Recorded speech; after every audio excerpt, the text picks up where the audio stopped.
Hello guys, I am Akhtar Khan, your history educator on Abhita Sharma classes, and today we will cover the Delhi Sultanate part 2. But before we resume, here is a wonderful announcement for you all. Unacademy has got free test series for UPSC aspirants. Yes, free test series जहाँ पे आपको अलग अलग तरह के test series मिलने वाले हैं. The first being the T20 daily current affairs. यहाँ पे 20 क्वेश्चंस फॉर 20 मिनट्स 40 मार्क्स के लिए डेली 7:30 PM आपका होगा. यहाँ पे आपको ऐसा नहीं है कि सिर्फ जो है टेस्ट देना है बस, नहीं, यहाँ पे आपको टेस्ट एनालिसिस सेशंस भी मिलेंगे. इसके बाद आता है आपका अनअकैडमी राइज 2.0. यहाँ पे आपको जो नंबर ऑफ क्वेश्चंस होंगे वो 20 होंगे. यहाँ पे ड्यूरेशन 30 मिनट्स होगा, मार्क्स 40 होंगे और लैंग्वेज जो है इंग्लिश और हिंदी में अवेलेबल होगा. And then comes our Unacademy Impulse. यहाँ पे आपको जो है 30 MCQs 60 फॉर 60 मार्क्स 40 मिनट्स सुबह 10 बजे. इसके साथ साथ डिटेल्ड टेस्ट एनालिसिस सेशन भी मिलेगा, बट ये जो है थ्राइस अ वीक होगा, सिर्फ ट्यूसडे, थर्सडे एंड सैटरडे. और मैं बता दूं दोस्तों कि ये जो टेस्ट सीरीज है ये टॉप एजुकेटर्स ने बनाई है. So you can complete your preparation for UPSC CSE with free live classes and test. To unlock the plus experience for free and start learning for the best, use code APITA10. यहाँ पे जो है आपको, अगर आप live test में participate करते हो तो आपको लाइव रैंकिंग भी मिलने वाली है. अब आप एनरोल कैसे करोगे? उसके लिए पहले आपको क्या करना है, अनअकैडमी का ऐप डाउनलोड करना है. उसके बाद आपको जो है रजिस्टर या फिर साइन इन करना है. उसके बाद आपको सिलेक्ट गोल करना है एज UPSC CSE GS, और फिर आपको जो है एनरोल करना है. और अगर प्रॉम्प्ट होता है तो वहाँ पे आपको एंटर करना है coupon code APITA10. So guys hurry up and enroll yourself in the free test series made by top educators. And now let's begin our session. तो इस वीडियो में हम पूरा जो है दिल्ली सल्तनत का पार्ट 2 कवर करने वाले हैं. यहाँ पे हम 2 डिनेस्टीज के बारे में स्पेसिफिकली बात करने वाले हैं. उन 2 डिनेस्टीज में जो इंपॉर्टेंट रूलर्स रहे और जो उनके रिफॉर्म्स रहे उनके बारे में बात करेंगे. तो प्लीज़ आप ध्यान से जो है वीडियो एंड तक देखना ताकि आपको पूरी क्लैरिटी मिले. बहुत मज़ा आने वाला है. बहुत सारे रिफॉर्म्स के बारे में आप जानोगे. अब बीच में बहुत सारे नए नए टर्म्स भी आएंगे जो मिडिवल टाइम्स में यूज़ किए जाते थे कुछ चीज़ों के लिए, हम उसके बारे में भी जानेंगे. तो शुरू करते हैं. अब होता क्या है कि बालबान की मौत हो जाती है. हमने देखा कि जो आपका दिल्ली सल्तनत का पीरियड था इसमें बहुत सारे परिवार या बोल सकते हो बहुत सारे वंश आते हैं, डिनेस्टीज आते हैं, ठीक है. तो अभी जो डिनेस्टी शुरू होने वाली है वो जो है खलजीज की, या जिसको हम खिलजी बोलते हैं, उनकी शुरू होने वाली है. तो बालबान की मौत के बाद क्या होता है, वापस कन्फ्यूजन होता है दिल्ली में. बालबान का जो मतलब जो है एक तरीके से चुना हुआ सक्सेसर था प्रिंस महमूद, वो जो है मतलब बहुत पहले ही मर जाता है, बहुत जल्दी मर जाता है मुगल्स के एक तरीके से बैटल में. उनके जो दूसरे बेटे थे बुगरा खान, उन्हें बोला कि नहीं भाई, मैं दिल्ली पे रूल ही नहीं करूँगा, मुझे बंगाल बिहार में ही ठीक है. उनको इनवाइट किया गया था नोबल्स द्वारा कि आओ रूल करो, लेकिन उन्होंने इनकार कर दिया. उसके बाद जो ग्रैंड सन थे बालबान के, उनको भाई दिल्ली का राजा बना दिया गया, लेकिन वो इतने यंग थे कि उनको समझ ही नहीं आ रहा था कैसे हैंडल किया जाए, ठीक है. और वहाँ पे एक तरीके से अच्छा खासा रिसेंटमेंट हमको देखने को मिल रहा था. मतलब एक तरीके से जो है एक एजुकेटिव माइंड देखने को मिल रहे थे हमको नोबल्स के, ओके, और अपोजिशन के. अब बहुत सारे जो तोकिस नोबल थे उन्होंने मोनोपोलाइज कर रखा था हाई ऑफिसर्स को, मतलब बड़े बड़े जो ऑफिसर्स थे वो उनके अंडर आते थे.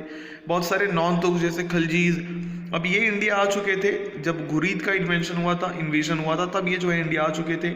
इन्होंने कभी, इनको कोई ऐसी पहचान नहीं मिली थी दिल्ली में कि इनको पहचाना जाए, ठीक है. लेकिन ये जो है एक तरीके से बंगाल बिहार में मूव करते रहे, इनको मूव करना पड़ता था फॉर अपॉर्चुनिटी, ठीक है. इन कोर्स ऑफ टाइम बहुत सारे इंडियन मुस्लिम्स जो है उनको एडमिट किया गया टू दी नोबिलिटी, और वो भी डिससेटिस्फाई थे कि उनको जो है हाई ऑफिसर्स नहीं मिल रहे थे. और जैसा बताया जाता है जो है in which Imaduddin Rahman was put against Balban का खुद का एग्जाम्पल था कि उन्होंने अपने बेटे को साइड रखते हुए जो है डिमॉन्स्ट्रेट किया था कि एक सक्सेसफुल जनरल भी जो है अपना गद्दी संभाल सकता है, थ्रोन संभाल सकता है ना. जो है ये कैसे किया था, the throne by ousting the scions of an established dynasty provided he had sufficient support in the nobility and the army. इनका कहना ये था कि भाई अगर कोई स्कियन मतलब कि कोई अगर नौजवान बेटा भी है किसी राजा का, अगर वो उतना उस लायक नहीं है, कोई अगर आर्मी जनरल है, अगर वो जो है एक तरीके से उस लायक है और उसका सपोर्ट हो नोबिलिटी आर्मी में, नोबिलिटी आर्मी वाले जो है सपोर्ट करे, तो वो जो है ज़रूर राजा बन सकता है. इस रीजन के लिए, इस रीज़न से, इसी वजह से जो ग्रुप ऑफ खलजी है, खलजी नोबल्स की, जिनको लीड कर रहे थे जलालुद्दीन खलजी, ठीक है। ये एक तरीके से जो है मतलब नॉर्थ वेस्ट पे काफ़ी समय तक रहे। बहुत सारे कामयाब जो है एंगेजमेंट्स इन्होंने जो है लड़े, किसके अगेंस्ट, मंगोल्स के अगेंस्ट। और इन्होंने जो इनकम्पिटेंट सक्सेसर्स थे उनको भी जो है मार गिराया। बालबान के बाद कोई वैसा पावरफुल आया ही नहीं बाई 1290 के बाद। अब यहीं पे जो है एक तरीके से उदय होता है अलाउद्दीन खिलजी, मतलब जलालुद्दीन खिलजी था, खिलजी डायनेस्टी का।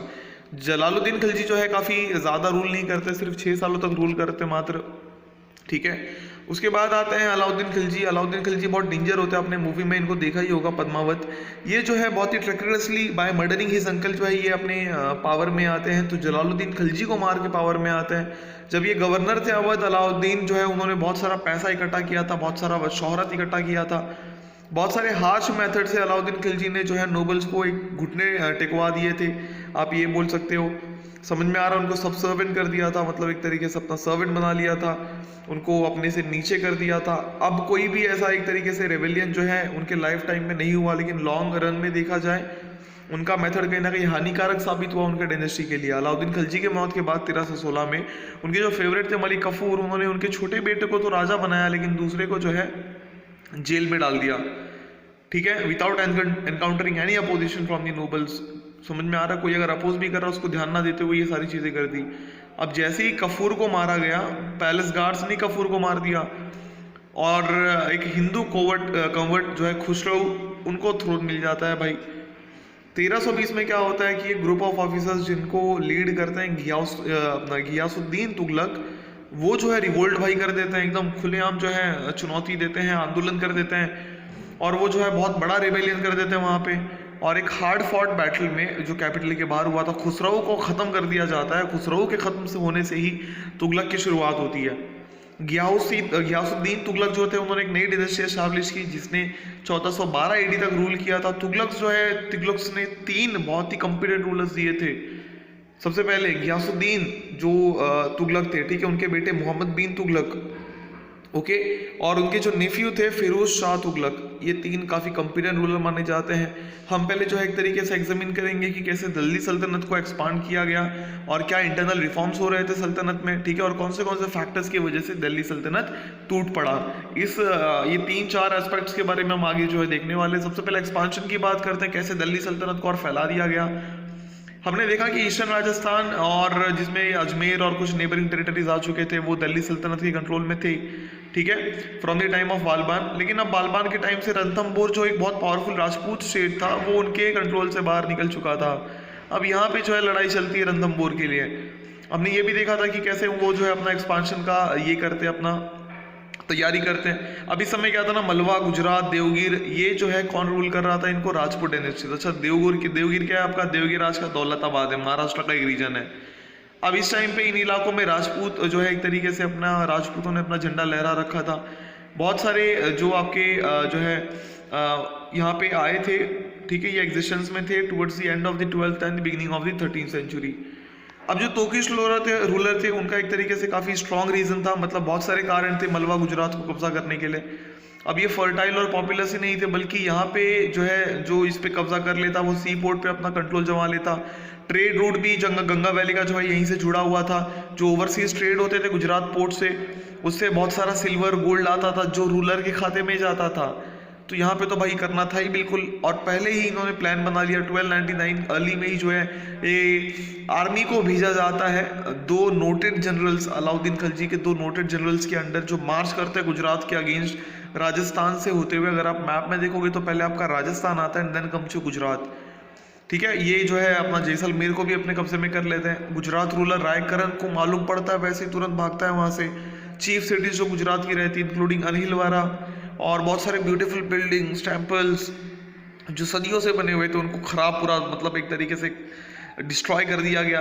रामचंद्र के हेल्प से जो देवगिर के रूलर थे, मतलब रामचंद्र आपके देवगिर के रूलर थे, तो रायकरण जो भाग आए थे उनको थोड़ा सा एक जगह मिल गया था, और रामचंद्र की मदद से साउथ गुजरात, एकदम गुजरात का नीचे वाला हिस्सा थोड़ा बहुत उनके कब्जे में था, ठीक है।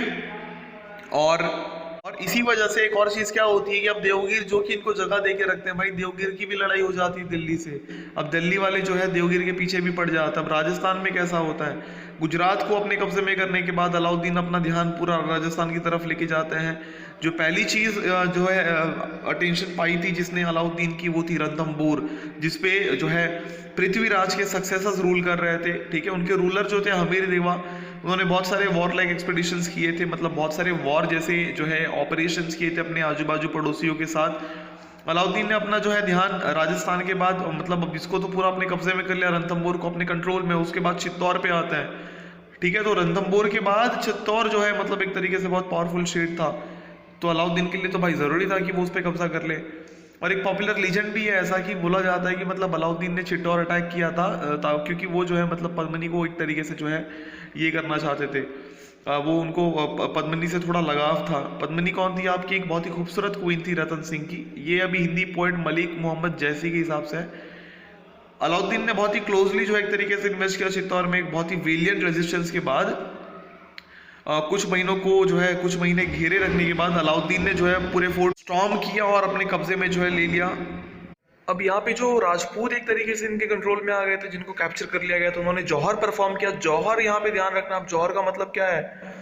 जौहर मतलब खुद को ही जो है मार लेना। अगर कोई ऐसी सिचुएशन आ जाती जहाँ पे हमको लगता है कि हम डिफीट होने वाले, तो हिंदू प्रैक्टिसेस में मिडिवल पीरियड में ऐसा होता था कि वो खुद को जो है मार लेते थे ताकि वो जो है फॉरेन जो इन्वेडर्स है उनके रेप वगैरह से, ठीक है, वो बचे। अब ये प्रोबेबली जो है जो यंग बच्चे होते थे, जो वुमेन्स होते थे, वो करते थे, तो बहुत सारे वॉरियर्स मर गए। पद्मिनी, जिनको पद्मावती के नाम से भी जाना जाता है, मूवी भी आई है, आपको तो पता ही होगा, और दूसरे क्वींस जो थे उन्होंने भी अपनी लाइफ इसी तरीके से सेक्रीफाइस कर दी। लेकिन ये जो है माना जाता है कि जो रतन सिंह है उनको जो है जिंदा पकड़ा गया था, उनको जो है एक तरीके से प्रिजनर जेल में बंदी बना के रखा गया। उसके बाद चित्तौड़ जो है अलाउद्दीन के छोटे बेटे खिजर खान को दे दिया गया। अब इसके बाद क्या होता है आपका? अब यहाँ पे आपको जो है समझ में आ गया होगा कि चीज़ें कितनी इंस्टेंट, मतलब एक तरीके से कि जो है कितनी खतरनाक चल रही थी। और अलाउद्दीन अब यहाँ से जो है जेलौर पे भी अपना कब्जा बनाते हैं। ठीक है, जब वो गुजरात की तरफ आते हैं, और ऑलमोस्ट जो मेजर स्टेट्स होते हैं राजस्थान के, उनको बहुत ही फोर्स किया जाता है कि सबमिट करने के लिए, तो कहीं ना कहीं पूरा एक अच्छा कंट्रोल जो है जम जाता है उनका। लेकिन यहाँ पे अलाउद्दीन ने कोई डायरेक्ट एडमिनिस्ट्रेशन बनाने की कोशिश नहीं की थी राजपूत स्टेट्स पे, बल्कि राजपूत रूलर्स को ही अलाउ किया था कि रूल करो, लेकिन हमको जो है रेगुलर ट्रिब्यूट पे करना और जो है सुल्तान के ऑर्डर को ओबे करना। अब यहाँ पे डेक्कन की जो है शुरुआत हो जाती है। राजस्थान को पूरे तरीके से सब्जुगेट करने से पहले ही अलाउद्दीन जो है मलबे पे अपना कब्जा जमा लेते हैं। ऐसा अमीर खुसरो बताते हैं कि वो इतना एक्सटेंसिव था कि जोग्राफर्स भी मतलब उसका लिमिट जो है बता नहीं पाते। अब लेकिन राजस्थान की तरह मलवा में नहीं किया उन्होंने। मलवा को उन्होंने अपने डायरेक्ट एडमिनिस्ट्रेशन के अंडर रखा, एक गवर्नर को अपॉइंट किया कि वो पूरा ध्यान रखे। 1306 से 7 में अलाउद्दीन ने जो है 2 कैंपेन प्लान किए थे। ओके, जो पहला था वो था रायकरण के अगेंस्ट, जो मतलब गुजरात से भाग के बलगना के बॉर्डर, मतलब जो है मलवा के बॉर्डर पे रह रहा था, जो बलगना होल्ड करके रखा था। रायकरण भी बहुत ही बहादुरी से लड़े, लेकिन वो रेजिस्ट नहीं कर पाए। अब जो दूसरा एक्सपेडिशन होता है वो होता है राय रामचंद्र के अगेंस्ट। अगर आपको याद हो तो रामचंद्र ने ही जो है रायकरण को जो है एक तरीके से अपने यहाँ पे ये दिया था, एक रेफ्यूजी दिया था। अब जो देवगिर के रूलर थे रामचंद्र, मतलब दौलताबाद के, उनको अब ये जो है अलायंस में थे राजकरण के साथ। अब 1309 और 1311 के बीच में मलिक कफूर जो है ये दो कैंपेन्स लीड करते हैं साउथ इंडिया में। मतलब बहुत सारे कैंपेन्स लीड करे जा रहे थे बाय दिल्ली सल्तनत के जो रूलर्स थे उनके द्वारा, और बहुत सारे रीजन्स को ऑक्यूपाई किया जा रहा था। सबसे पहला उन्होंने किया वरंगल जो तेलंगाना में, उसके खिलाफ। उसके बाद अगेंस्ट दूसरा जो था वो था समुद्र, अगेंस्ट द्वार समुद्र, मतलब मॉडर्न कर्नाटक आज हमारा जो है। तीसरा था मबर एंड मदुराई, ये तमिलनाडु जो हमारा, उसके अगेंस्ट। अब ये जो एक्सपीडिशंस थे ना, ये ग्रेटली मतलब एक तरीके से उन्होंने कफूर को पब्लिक एस्टिमेशन में काफ़ी बढ़ा दिया, इनकी अलग ही वैल्यू हो गई। और अलाउद्दीन ने इनको अपॉइंट कर दिया मलिक नायब, या फिर vice Regent of the empire. इनको जो है कौन सा टाइटल दिया गया? मलिक नायब का, मतलब पोस्ट दिया गया। अब गियासुद्दीन तुगलक जो है 1320 में आते हैं। अब यहाँ पे हम अलग अलग डिनेस्टीज़ के इसको ये नहीं कर रहे हैं, हम पूरा एक साथ देख रहे हैं पूरे दिल्ली सल्तनत में कैसे एक्सपांशन हुआ। ठीक है, अब यहाँ पे जो है जब गियासुद्दीन तुगलक आते 1320 में, तो इनकी पॉलिसी जो है एक सस्टेन्ड और विगरस फॉरवर्ड पॉलिसी जो है रहती है। और 1324 के आते आते जो टेरिटरी थी दिल्ली सुल्तानत की, वो जो है मदुरई तक पहुँच गई थी। ठीक है, और उसके बाद जो है आपका जो लास्ट हिंदू प्रिंसिपैलिटी बचा था ठीक है, area Kampili in south Karnataka was annexed in 1328, मतलब सदन में भी एकदम ये पहुंच चुके थे। आपका कंपली जो साउथ कर्नाटका का बचा हुआ था वो भी उन्होंने 1328 में ये कर लिया। अब एक कजिन थे मोहम्मद बिन तुगलक के जो रिबेल करते हैं और उनको जो है वहाँ शेल्टर दिया जाता है। अब यही एक तरीके से जो है इनके पीछे एक एक्सक्यूज मिल जाता है इनको अटैक करने का। ठीक है, तो ये जो सडन एक्सपांशन था दिल्ली सल्तनत का फार साउथ ईस्ट में इंक्लूडिंग उड़ीसा, अब इसने एक तरीके से बहुत सारा जो है एडमिनिस्ट्रेटिव फाइनेंशियल प्रॉब्लम क्रिएट किया जो मोहम्मद बिन तुगलक को फेस करना पड़ा। इतना बड़ा कभी टेरिटरी एडमिनिस्ट्रेटिव किया ही नहीं, एडमिनिस्ट्रेशन मतलब संभाला ही नहीं इतने बड़े टेरिटरी का, अचानक इतना आ गया तो कैसे करेंगे। तो ये एक चैलेंज था मोहम्मद बिन तुगलक के लिए। अब यहाँ पे हम देखेंगे कि कैसे जो है मतलब इन प्रॉब्लम्स को एक तरीके से उन्होंने कोप किया, कैसे सॉल्व करने की कोशिश की, कौन से जो है एक तरीके से रिफॉर्म्स लाए गए। सबसे पहले हम इंटरनल रिफॉर्म्स एक्सपेरिमेंट्स के बारे में बात करेंगे। अब जब अलाउद्दीन खिलजी थ्रोन पे थे तो जो पोजीशन थी दिल्ली सल्तनत की वो ठीक ठाक थी central portion of the empire में, मतलब जो आपका दिल्ली वाला इलाका था। अब ये वाला जो इलाका था आपका सेंट्रल पोर्शन वाला, मतलब जो अपर गंगा वैली थी और जो ईस्टर्न राजस्थान था, ठीक है, वो वाला पूरा इलाका। अब इन्होंने अब ये जो एक तरीके से सुल्तान के लिए बहुत सारे मतलब जो है इंटरनल रिफॉर्म्स जो है लाना थोड़ा ये था मुश्किल था। इनको कुछ एक्सपेरिमेंट्स करने तो थे ही, अब सारे मेजर सक्सेसफुल नहीं हुए, लेकिन हाँ कुछ इंपॉर्टेंट न्यू डिपार्चर्स हमको देखने को मिल रहे, ठीक है, कुछ नए बदलाव देखने को मिले। कुछ एक्सपेरिमेंट्स फेल हो गए क्योंकि इनको एक्सपीरियंस नहीं था, कुछ इस वजह से नहीं चले क्योंकि बहुत सारे जो है एक तरीके से अपोज करने लगे लोग जिनके लिए किया गया था। ओके, अब बात करते हैं मार्केट कंट्रोल और एग्रेरियन पॉलिसी ऑफ अलाउद्दीन के बारे में। अब जो कुछ कॉन्टेम्पररीज है उस टाइम के, ठीक है, वो बताते हैं कि जो अलाउद्दीन के मेजर्स से कंट्रोल करने के लिए मार्केट को, वो कुछ ग्रेट वंडर्स थे वर्ल्ड के। ठीक है, अलाउद्दीन क्या करते थे, जो है कॉस्ट फिक्स करते थे सारे कमोडिटीज़ के। मार्केट एक हाई ऑफिसर के कंट्रोल में था जिसको हम बोलते थे शहना। ये क्या करता था, एक रजिस्टर मेंटेन करता था उन मर्चेंट्स का और स्ट्रिक्टली कंट्रोल करता था कि शॉपकीपर्स मतलब प्राइसेस वही रख रहे हैं या नहीं। फर्दर पूरा एक रेगुलर सप्लाई इंश्योर करने के लिए चीप फूड ग्रेन्स का उन्होंने डिक्लेयर किया था कि जो लैंड रेवेन्यू दोआब रीजन का, ठीक है, डोआब रीजन का मतलब जो एरिया आपका आता है मेरठ से यमुना के बीच में, near the from Meerut near the Yamuna to the border of Kara near Allahabad, ठीक है, मेरठ जो थोड़ा यमुना के नज़दीक है वहाँ से कारा नियर जो इलाहाबाद है, ठीक है, इलाहाबाद के बॉर्डर तक जो है मतलब एक तरीके से वो डायरेक्टली स्टेट को पे करेगा, डायरेक्टली स्टेट को पे करेगा, किसी और शहना वगैरह को, किसी ऑफिसर को पे नहीं करने वाला है। मतलब जितने भी विलेजेस थे in the area would not be assigned in iqta to anyone, ठीक है, मतलब इस एरिया का जो गांव वगैरह है वो इक्ता के फॉर्म में नहीं दिया जाएगा कि इक्ता दे दिया गया बदले में तुम कुछ पैसे या कुछ और दोगे। इस तरीके से यहाँ पे इन्होंने ये सिस्टम बनाया। पीजेंट्स को मतलब काफ़ी फोर्स किया जाता था, मतलब पीजेंट्स एक तरीके से मतलब ऐसे प्रॉब्लम में थे कि उनको अपना सारा फूड ग्रेन्स काफ़ी लो प्राइस में बंजारास को बेचना पड़ता था। फिर वो जो बंजारास है टाउन लेके जाते थे और उनको जो है जो स्टेट प्राइस फिक्स करके रखा था उसमें बेचते थे। आप कोई होर्डिंग भी कर सकता है कि भाई रख लिया अपना बेच ही नहीं रहा है, तो ये ना हो इस वजह से और सारे बंजारास को रजिस्टर किया गया था। उनके एजेंट्स, उनकी फैमिली, सबको जो है जिम्मेदार ठहराया जाता अगर कोई ऐसा वायलेशन होता। एक फर्दर चेक के लिए स्टेट ने जो है अपने वेयर हाउसेज रख दिए थे जहाँ पे दबा के फूड ग्रेन्स, और जब रिलीज़ किए जाते, जब कोई फेमाइन या कोई थ्रेट होता, शॉर्टफॉल होता फूड ग्रेन्स का, तब ये रिलीज़ किए जाते। घोड़ों के जो दाम है वो भी कंट्रोल किए जा रहे थे क्योंकि भाई इतनी बड़ी आर्मी मेंटेन करनी है तो ये सब भी करना ज़रूरी था। तो आप समझ पा रहे हो मतलब कैसे उस टाइम पे मैनेजमेंट किया जा रहा था।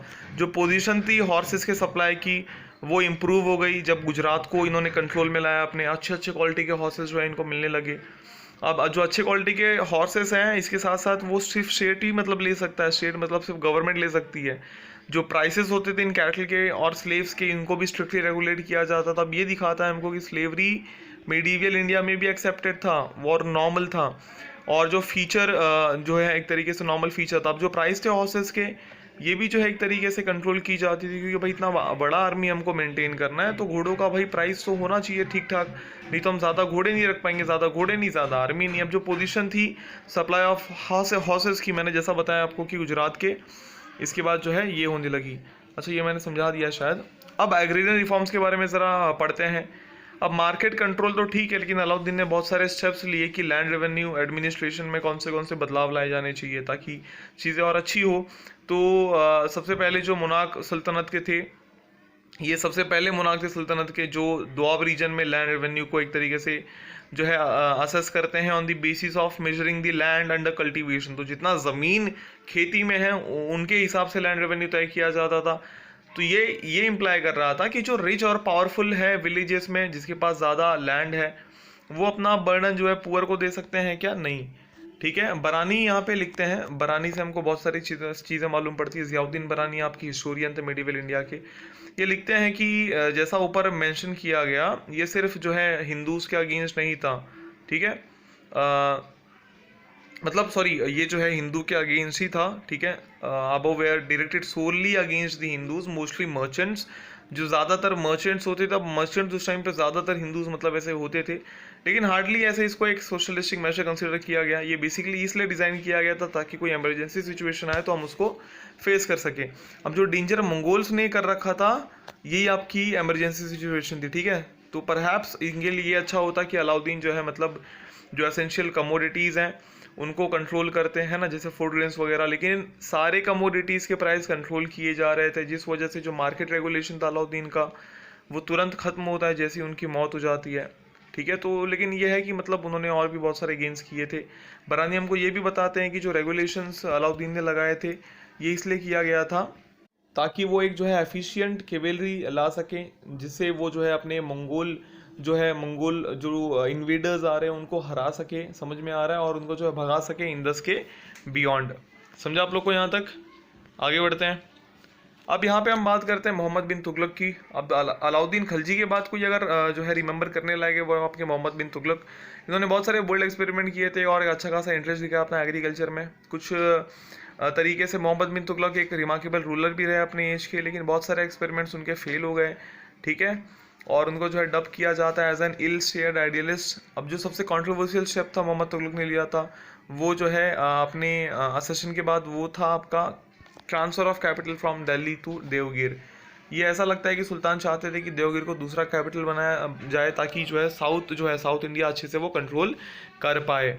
ओके। अब दूसरा स्टेप जो लिया मोहम्मद ने वो जो है किया था अपना इंट्रोडक्शन ऑफ टोकन करेंसी। अब मनी जो कि मेरली एक तरीके से मीडियम ऑफ एक्सचेंज रहता है कि भाई पैसों से आप जो है एक्सचेंज कर लेते हो। बहुत सारे देश विश्व में जो है उनके पास जो है टोकन करेंसीज थे, जनरली पेपर करेंसी। तो इससे क्या होता था कि अब पेपर करेंसी है तो अब आपको गोल्ड और जो है सिल्वर के सप्लाई पर डिपेंड नहीं रहना है। मोहम्मद तुगलक ने डिसाइड किया कि हम जो है उसी सेम टाइम पे एक ब्रॉन्ज कॉइन भी इंट्रोड्यूस करेंगे जहाँ पे उसकी सेम वैल्यू होगी एज ए सिल्वर तांका। अब जो आइडिया था टोकन करेंसी का वो एक तरीके से नया था इंडिया में। ये अच्छा मेजर तो लिया गया लेकिन किसी को पता ही नहीं, तो उनके लिए तो ख़राब ही मेजर होगा। और ये बहुत मुश्किल था कि कॉमन मैन इसको एक्सेप्ट करे, क्योंकि उसने कभी देखा ही नहीं था इसके पहले ऐसा कुछ। तो बहुत सारी तकलीफ़ें आई और बहुत दिक्कत हो रही थी। देवगिर से वापस आते हुए सुल्तान ने बहुत बड़ी आर्मी अपनी रिक्रूट की ताकि गजनी और अफगानिस्तान पे कंट्रोल जमाया जाए। बरानी कहते हैं कि जो उनका ऑब्जेक्ट था वो ये था कि हम खुरासा और इराक को भी जो है अपने कब्जे में कर लें।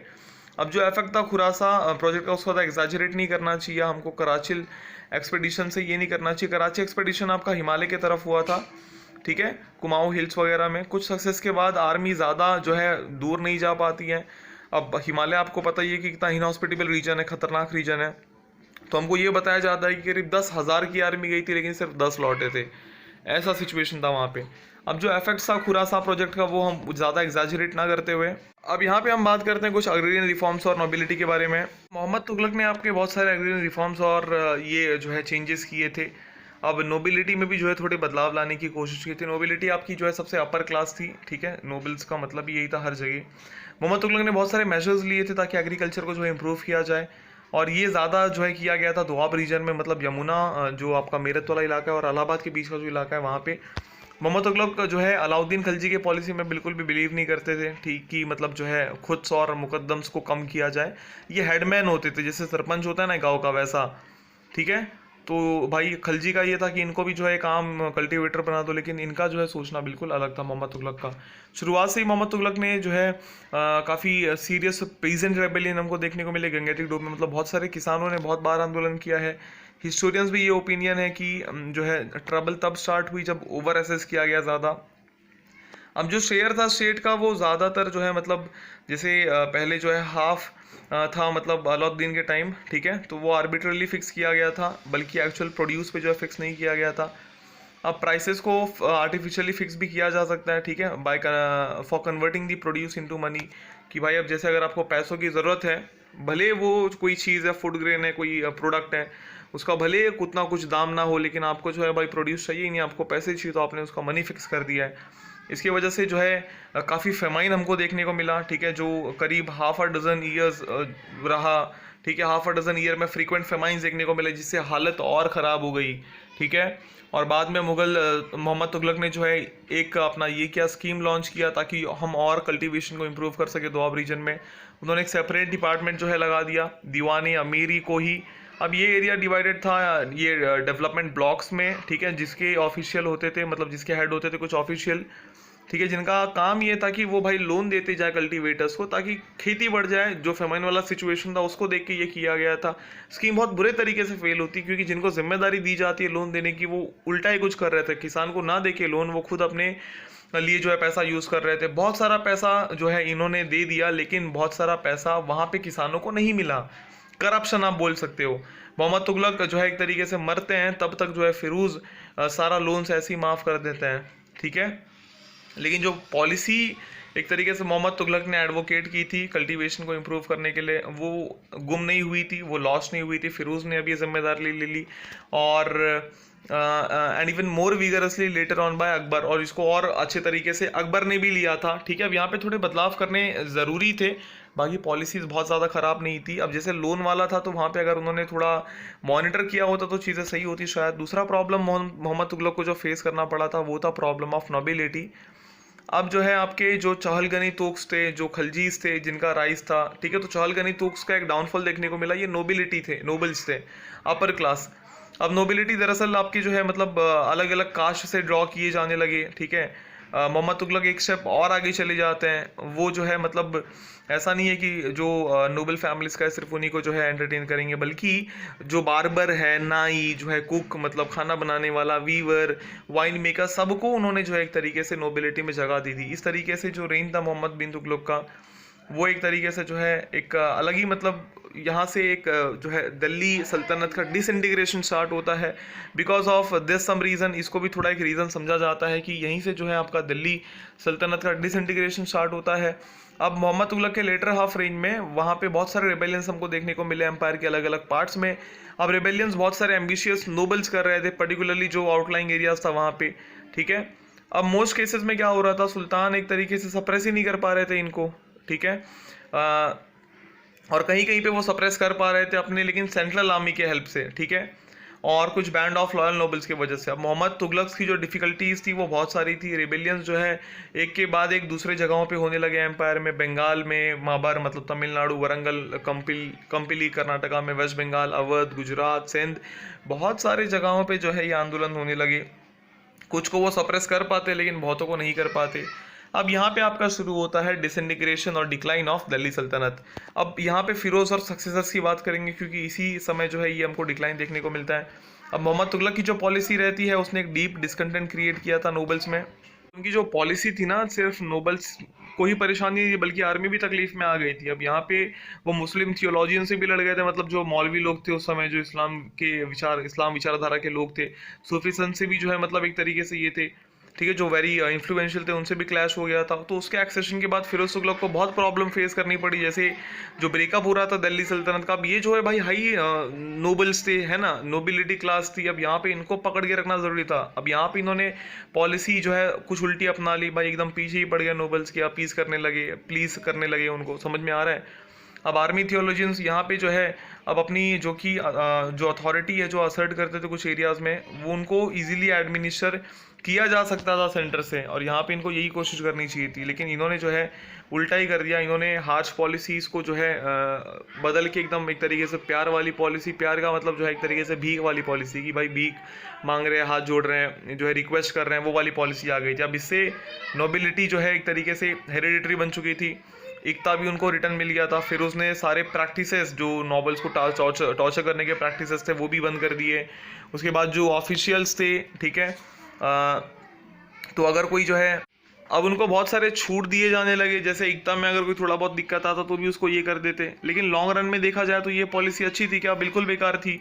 ये जो पॉलिसी थी, ये जो ऑफिसर्स हैं, ठीक है, जो एकता हेरिडिटरी, उनको एक तरीके से जो है और मतलब ये कर रहे थे। अब यहाँ से जो है आपका उल्टी गिनती स्टार्ट होती है। फिरोज ने जो प्रिंसिपल ऑफ हेरिडिटी है वो आर्मी को भी जो एक्सटेंड कर दिया। अब यहाँ पे सोल्जर्स को जो है मतलब कैश के बजाय असाइनमेंट्स मतलब लैंड रेवेन्यू जो है विलेजेस के दिए जाने लगे। अब पूरा जो एंटायर अब पूरा जो आपका मिलिट्री एडमिनिस्ट्रेशन है वो एक तरीके से बहुत ही ढीला पड़ जाता है, जैसा होना चाहिए वैसा नहीं रहता है। ओके, और सोल्जर्स को अलाउ किया जाता है कि जो यूजलेस हॉर्सेस होते हैं, ठीक है, मतलब जो बेकार घोड़े होते हैं, तो वो जो है मतलब एक तरीके से मशर में वो क्या करते थे, क्लर्क्स को ब्राइब करके बेच दिया करते थे। और एक गलती जो है एक तरीके से जेनरोसिटी में सुल्तान से खुद से हो गई कि उन्होंने कुछ पैसे सोल्जर को दिए थे क्लर्क को ब्राइब करने के लिए, ठीक है, जो मशर के क्लर्क थे उनको ब्राइब करने के लिए। अब यहाँ से भाई अब मेरा रूलर ही जो है करप्शन करेगा तो क्या मैं नहीं करूँगा। अब फिरोज ने बहुत सारी कोशिश की कि भाई थियोलॉजियंस को जो है जीत लिया जाए, और ये बोल के कि वो जो है मतलब एक ट्रू मुस्लिम किंग था, ये बोल के उनको जीत लिया जाए, लेकिन ये बहुत मुश्किल था, ठीक है। और जो स्टेट उनके अंडर थी ना वो ट्रूली इस्लामिक स्टेट नहीं थी एक्चुअली। शुरू से ही इल्तुतमिश के एक्सेशन से ही थ्रोन पे एक टसल देखने को मिला था हमको, जो ऑर्थोडॉक्स थियोलॉजियंस थे और जो सुल्तान्स थे उनमें, ठीक है, कि भाई स्टेट कैसा होना चाहिए, पॉलिसी कैसी होनी चाहिए, है ना, जो नॉन मुस्लिम्स है उनके अगेंस्ट पॉलिसी कैसी होनी चाहिए। फिर धीरे धीरे इन्होंने उनको मनाने के लिए बहुत सारे प्रैक्टिसेस बैन कर दिए, ठीक है, जो अन इस्लामिक लगता था उसको बैन कर दिया। अब यहाँ पे ये जो है बहुत सारे बदलाव स्टार्ट कर देते हैं, ठीक है। ये जो है मतलब फिरोज के टाइम पे जिजिया जो है एक तरीके से अलग टैक्स बना दिया जाता है, लेकिन पहले ये लैंड रेवेन्यू का हिस्सा होता है। अब यहाँ पे जो जिजिया रहता है आपका, एक अलग टैक्स बना दिया जाता है, लैंड रेवेन्यू से हटके जो है अलग टैक्स बना दिया जाता है। अब फिरोज जो है ब्राह्मण जो थे उनको जो है मतलब पहले एग्जाम किया जाता था, मतलब छोड़ दिया जाता था, लेकिन अब जो उनको एग्जाम नहीं किया जा रहा था, ठीक है, क्योंकि शरिया में ये जो है लिखा नहीं था। तो इस तरीके से बहुत सारे बदलाव आने लगे। अब ये जो नैरो व्यूज थे फिरोज तुगलक के, ये कहीं ना कहीं हार्मफुल थे। और सेम टाइम फिरोज तुगलक जो है पहले रूलर थे जिन्होंने एक तरीके से जो है स्टेप्स उठाए कि हम जो है मतलब हिंदू रिलीजियस वर्क्स को ट्रांसलेट करेंगे संस्कृत से पर्शियन में, है ना, ताकि एक बेटर अंडरस्टैंडिंग मिल सके। सोचो जो इंसान ऐसा करवा रहा है कि जो हिंदू टेक्स्ट को पर्शियन भाषा में जो है कन्वर्ट करवा रहा है, ठीक है, उसको ट्रांसलेट करवा रहा है, और वो बाद में ऐसा स्टेप ले रहा है, तो कैसा लगेगा आप खुद सोचो, है ना। अब फिरोज ने इसके साथ साथ बहुत सारे इकोनॉमिक इंप्रूवमेंट के लिए भी काम किए थे कंट्री में, ठीक है, जैसे बहुत सारे उन्होंने पब्लिक वर्क्स के डिपार्टमेंट को ओपन किया था, जो बिल्डिंग प्रोग्राम वगैरह के बारे में देखते थे। बहुत सारे कैनल्स इन्होंने जो है डग कराए, उनको रिपेयर कराए थे। तो ऐसे कुछ अच्छे काम हो रहे थे। लेकिन दूसरा स्टेप जो फिरोज ने लिया वो इकोनॉमिक और पॉलिटिकल दोनों ही नेचर में था। उन्होंने अपने ऑफिशियल को ऑर्डर किया कि जब भी वो प्लेस को अटैक करे तो उनको जो हैंडसम और जो अच्छे यंग बॉयज हैं उनको जो है स्लेव्स की तरह आप उठा लाओ, उनको मारो वारो मत। अब फिरोज की मौत हो जाती 1388 में, 1388 में। सुल्तान महमूद जो बेटे हैं फिरोज के, वो जो है एक तरीके से स्टेबलाइज करते अपने पोजीशन को, लेकिन ना तो जो है वो और ना ही उनके सक्सेसर जो रूल करते हैं फ्रॉम 1394 टू 1412, ये एम्बिशियस नोबल्स और जो आपके राजाज थे अलग अलग रीजन्स में, इनको कंट्रोल नहीं कर पाते हैं। अपना पोजीशन स्टेबलाइज कर लेते हैं लेकिन कंट्रोल कर पाते हैं क्या? नहीं। अब यहीं से दिक्कत स्टार्ट होती है आपकी। अब जो रिस्पॉन्सिबिलिटी रहती है डिसइंटीग्रेशन की दिल्ली सल्तनत की, वो सिर्फ एक रूलर को नहीं दिया जा सकता, बल्कि आप देख सकते हो कि परसिस्टेंट प्रॉब्लम थे हर रूलर में। थोड़ी बहुत प्रॉब्लम्स, थोड़ी बहुत कमियां या थोड़ी बहुत खामियां हम बोल सकते हैं थी, और कहीं पे कुछ अच्छे एस्पेक्ट्स भी थे। तो ऐसे जो रिलेशंस थे, जैसे आपने देखा कि मोनार्क और नोबल्स में जो रिलेशंस थे, उसके बाद जो कन्फ्लिक्ट था लोकल रूलर जमींदार से, है ना, उसके बाद जोग्राफिकल फैक्टर्स, कुछ रीजनल फैक्टर्स, उसके बाद जो पीरियड था आपका 1200 से 1400 का, यहाँ पे हमको बहुत सारे नए फीचर्स देखने को मिले इंडियन लाइफ के। जो सिस्टम था गवर्नमेंट का, ठीक है, जो चेंजेस थे लाइफ और कंडीशन में लोगों के, जो डेवलपमेंट था आर्ट एंड आर्किटेक्चर में, ये जो है हमारा दूसरे चैप्टर का जो है सब्जेक्ट रहेगा। लेकिन यहाँ पे मेरा कोशिश ये था, I tried to just explain you that what happened wrong at last phase of Delhi Sultanate, that Delhi Sultanate started declining and disintegration, ठीक है, and disintegrating। समझ में आ रहा है? तो क्यों ये टूट गए, दिल्ली सल्तनत पूरा टूट क्यों गया? इसी वजह से कि पहले आपने कुछ को बहुत छूट दे दी, उसके बाद फिर आपने कुछ को बहुत टाइट कर दिया, ठीक है, मतलब कभी आपने जो है किसी से दुश्मनी कर ली। अब जितने भी नए नए रूलर्स आते थे सबकी पॉलिसी भाई अलग ही होती थी, और जब आप हर समय अलग अलग करोगे, है ना, हर राज्य में जो है अलग अलग डिसीजन, अलग अलग तरीके अपनाए जा रहे हैं, तो कहीं ना कहीं जितने लोगों के साथ अलग अलग तरीके अपनाए जा रहे हैं, at the end of the time सारे ही दुश्मन बन जाएंगे आपके, अगर एक एक रूलर ने एक एक पर्टिकुलर ग्रुप के अगेंस्ट कुछ एक्शन लिया हो। तो इस तरीके से मतलब हमको डिसइंटीग्रेशन देखने को मिला। अब यहाँ से एक नया जर्नी स्टार्ट होगा, but before that starting journey हम इनका जो है इकोनॉमिक कंडीशन क्या था, लोग कैसे रहते थे, आर्ट एंड आर्किटेक्चर क्या था, ये सब हम स्टडी करेंगे इसके नेक्स्ट चैप्टर में। तो आई होप कि आपको ये वीडियो पूरा समझ में आया होगा, जो भी मैंने कोशिश की समझाने की। अगर आपने ये पूरा वीडियो देखा, just go through this chapter in Satish Chandra medieval book, जो मिडिवल बुक है, मिडिवल हिस्ट्री का जो बुक है सतीश चंद्रा का, बस एक बार ऊपर से आप जो है थोड़ा उसको देखिए, आपको पूरा समझ में आएगा चीज़ें क्या थी। ओके, तो इसी के साथ मिलते हैं अगले वीडियो में। और अगर आपको वीडियो अच्छा लगा तो प्लीज़ लाइक करो, सपोर्ट करो। It motivates us to make more useful videos. Okay, और अपने प्रिपरेशन पे ध्यान दो, अच्छे से मेहनत करते रहो। मिलते हैं अगले वीडियो में। Take care, thank you.